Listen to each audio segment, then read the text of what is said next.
वालेकुम व्यूवर। आज का जो हमारा टॉपिक है वो है जेनेटिक मॉडिफिकेशन और biotechnology products. Genetic modification and biotechnology products. Biotechnology के मुख्तलिफ़ तरीक़ों के इस्तेमाल से जानदारों के जीन्स में पैदा की जाने वाली तब्दीली जेनेटिक मॉडिफिकेशन कहलाती हैं। जेनेटिक मॉडिफिकेशन किसी जानदार के सेल में जीन के दाखिले, जीन के अखराज में या जीन की मॉडिफिकेशन से पैदा की जाती है। ये जानदारों की खसूसियात में तब्दीली पैदा करने का जदीद तरीका है। पौधों में बीमारियां पैदा करने वाले माइक्रो ऑर्गेनिज्म के ख़िलाफ़ क़ुव्वत मुदाफ़ियत पैदा करके बेहतर फसलों का हसूल जेनेटिक मॉडिफिकेशन की मिसाल है। बतौर खुराक के इस्तेमाल होने वाले पौधों में ग़िज़ाइयत की क्वालिटी में बेहतरी पैदा करना भी जेनेटिक मॉडिफिकेशन का करिश्मा है। ऐसे जानदार जिनके जीन में मॉडिफिकेशन पैदा कर दी जाती है जेनेटिकली मॉडिफाइड जानदार या GMO कहलाते हैं। जेनेटिकली मॉडिफाइड जानदार ज़िंदगी बचाने वाले प्रोडक्ट्स मसलन इंसुलिन और वैक्सीन वगैरह की तैयार में इस्तेमाल होता है। इंसुलिन हैवानी जिस्म में पैदा होने वाली एक प्रोटीन है जो पैंक्रियाज में पैदा होती है और खून में ग्लूकोज लेवल को कंट्रोल करती है। इंसानी जिस्म में पैंक्रियाज पैदा करता है और अगर पैंक्रियाज इंसुलिन की मिकदार पैदा ना कर सके तो खून में ग्लूकोज लेवल बढ़ जाता है और जो इंसानों में डायबिटीज़ यानी कि डायबिटीज़ का बायस बनता है। डायबिटीज़ के मरीज़ों को खून में ग्लूकोज लेवल को कंट्रोल करने के लिए बाकायदगी से इंसुलिन के टीके लगवाने पड़ते हैं। माजी में इंसुलिन जानवरों के पैंक्रियाज से हासिल की जाती थी। आजकल ये बायोटेक्नोलॉजी के तरीक़ों के इस्तेमाल से पैदा की जाती है।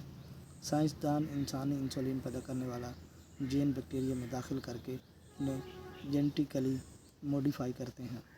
जेनेटिकली मॉडिफाइड बैक्टीरिया या GM बैक्टीरिया इंसुलिन पैदा करते हैं। GM बैक्टीरिया की कॉलोनी से पैदा होने वाली इंसुलिन को हासिल करके इस्तेमाल किया जाता है। बायोटेक्नोलॉजी के तरीके से इंसुलिन पैदा करने के मुख्तलिफ मराहिल की वज़ाहत की गई है।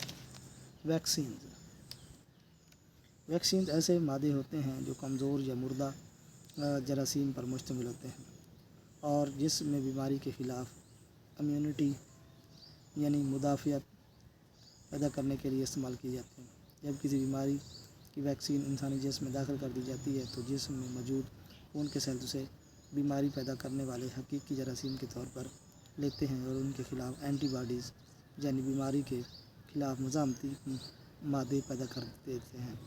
ये एंटीबॉडीज़ इंसानी खून में मौजूद रहते हैं। जब कोई बीमारी पैदा करने वाला हकीकी जरासीम जिस्म में दाखिल होता है तो खून में मौजूद एंटीबॉडीज़ से फ़ौरन ख़त्म कर देते हैं। इस तरह जिस्म इस बीमारी से महफूज रहता है। आजकल साइंसदान वैक्सीन तैयार करने के लिए बैक्टीरिया का इस्तेमाल करते हैं। साइंसदान बीमारी का बायस बनने वाले जरासीम में ऐसी प्रोटीन की शिनाख्त करते हैं जो बीमारी तो पैदा नहीं करती मगर खून के सेल्स को बीमारी के ख़िलाफ़ इतनी एंटीबॉडीज़ तैयार करने के लिए मरक कर देती है। ऐसी प्रोटीन पैदा करने वाले जीन्स को बैक्टीरिया में दाखिल करके GM बैक्टीरिया बनाए जाते हैं। ऐसे GM बैक्टीरिया की कॉलोनी ख़ास किस्म की प्रोटीन तैयार करती है जो ख़ास किस्म की बीमारियों के लिए बतौर वैक्सीन इस्तेमाल की जाती है।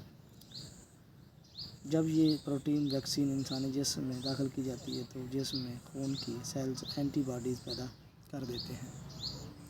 ये एंटीबॉडीज़ जिस्म में पैदा करने वाले जरासीम की इकसाम को ख़त्म कर देती है जिनसे प्रोटीन वैक्सीन पैदा करने वाला जीन हासिल किया होता है। हेपेटाइटिस B, टाइफाइड एंड खसरा वगैरह की वैक्सीन बायोटेक्नोलॉजी के तरीक़ों के इस्तेमाल से तैयार की जाती है। इसी तरह मलेरिया और HIV की वैक्सीन भी तैयार की जा रही है। दीगर जान बचाने वाली बायोटेक्नोलॉजी प्रोडक्ट्स में खून को जमाने वाले मादे और नशोनुमा की हार्मोन्स वगैरह शामिल हैं। बायोटेक्नोलॉजी का इतलाक़। Application of biotechnology. 4 बड़े शुबाजात जिनमें बायोटेक्नोलॉजी टेक्निक्स का इतलाक़ काबिल ज़िक्र है। ज़राअत, खुराक की पैदावार और तहफ़्फ़ुज़। آج تک اتنا ہی مقصودی ملتے ہیں، اللہ حافظ کے ساتھ۔